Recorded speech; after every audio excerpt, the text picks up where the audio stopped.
सत्य घटनामा आधारित कथा मनकामनाको रहस्य। भाग 1। लेखक सनातन गिरीको वास्तविक अनुभवमा आधारित। साल 2063। गोर्खाको हरियो डाँडा र चिसो बतासले भरिएको बिहान थियो। म श्रद्धा र भक्तिभावले मनोकामना देवीको दर्शन गर्न निस्किएको थिएँ। यात्रा सहज थिएन, तर मनमा देवीप्रति गहिरो विश्वास थियो। मन्दिर नजिकै पुगेपछि त्यहाँ बस्ने एकजना बाबा देवीनाथले मलाई एक बिन्ती गरे। बाबा, गणेशजीको मूर्ति बनाइदिनुस्। उनको अनुहारमा अझै गम्भीरता थियो। म पनि भक्तिभावले हो भनेर स्वीकृति दिए र मनकामनादेखि माथितिर गोरखनाथ गुफामा बसेर गणेशजीको मूर्ति खोप्न थाले।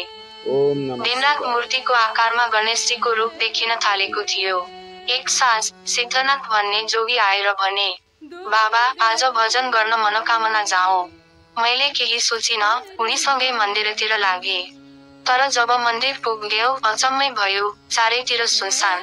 सबै ढोका बन्द, कुनै आवाज छैन। म ढोका नजिक पुग्दै थिएँ कि ठुला घन्टीहरू आफै बज्न थाले। धड धड धड। हावा त छैन, मान्छे पनि छैन, तर घन्टीहरू गुन्जिरहेका छन्।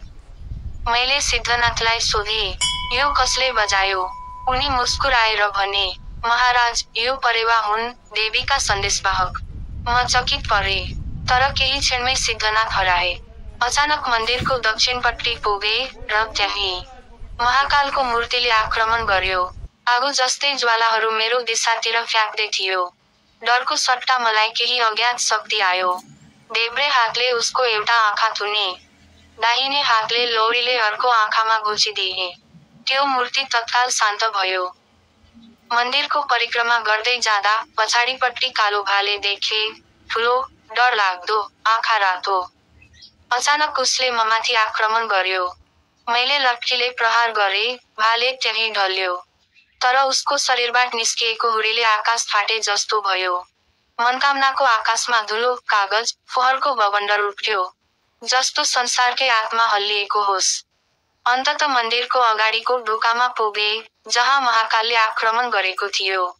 ढोका बन्द थियो। मैले धकेले, खुलेन। क्रोधले मैले देवीलाई नै गाली गरे। त्यही क्षण ढोका आफै खुल्यो। भित्र अन्धकार थियो, तर देवीको मूर्ति झल्किँदै थिइन्। म भित्र गए, दर्शन गरे। त्यही बेला पुजारी आयो, आँखामा रिस र अनुहारमा डर। तले मारेको भाले राजा ज्ञानेन्द्रले भक्कलेको बलिको लागि थियो।